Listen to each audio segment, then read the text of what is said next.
වර්ෂයේ 1930ක් මේ මිනිස්සයා දුප්පත් මෙකැනික් කෙනෙක්. අර ලොකු හීනයක් තිබුණා ටොයෝටා සමාගමට පිස්ටන් රින්ග්ස් එකක් හදලා විකුණන්න. එයා රෑ දවල් නැතුව වැඩ කරා. කන්න සල්ලි නැතුව බිරිඳගේ රත්තරන් බඩු පව උකස් තිබ්බා. අන්තිමට කොහොම හරි එයා ඒක හදනවා. ප්‍රතිඵලය මොකද්ද දන්නවද?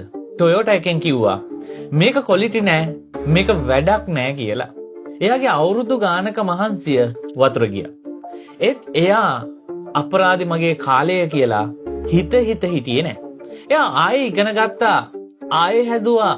අන්තිමට ටොයෝටා එක එයාට කොන්ට්‍රැක්ට් එකක් දෙනවා. දැන් හරිනේ නෑ.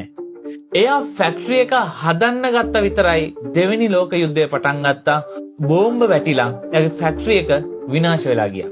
එයා ආයෙත් නැගිට්ටා. ආයෙත් ෆැක්ටරි එක හැදුවා. ඊළඟට මොකද උනේ? ලොකු භූමිකම්පාවක් ඇවිල්ලා ඉතුරු ටිකක් බිමට සමතලා කරලා දැම්මා. දැන් මම ඔයාගෙන් අහනවා, එක පාරක් නෙවෙයි 3 පාරක් යුද්ධෙන් භූමිකම්පාවෙන් ඔයාගේ දේවල් විනාශ වෙද්දී ඔයා මොකද කරන්නේ එහෙම වුණා නම්? ඔයා ඇයි මටම මෙහෙම වෙන්නේ කියලා හිත ඉන්නවද? නැත්නම් මොකුත් නොවුනා වගේ ආයෙත් වැඩ පටන් ගන්නවද? මතක තියාගන්න, පරක්කු වෙන්නේ වැඩ කරන මිනිස්සුන්ට නෙවෙයි, හිත ඉන්න මිනිස්සුන්ට.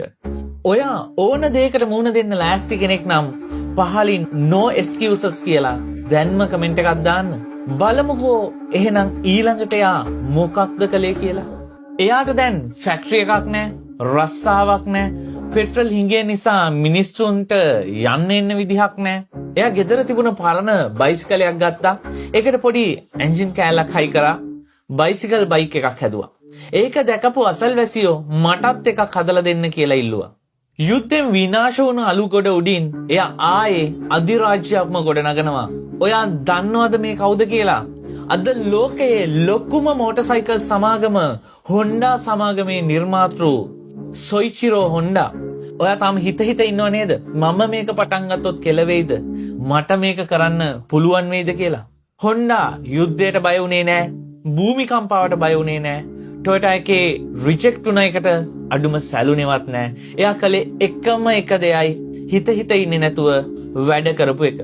ඒ නිසා පටන් ගන්න හොඳම වෙලාව වෙනකම් බලන් ඉන්න එපා. මේ අදම පටන් ගන්න හිතුවා, පටන් ගත්තා. එච්චරයි.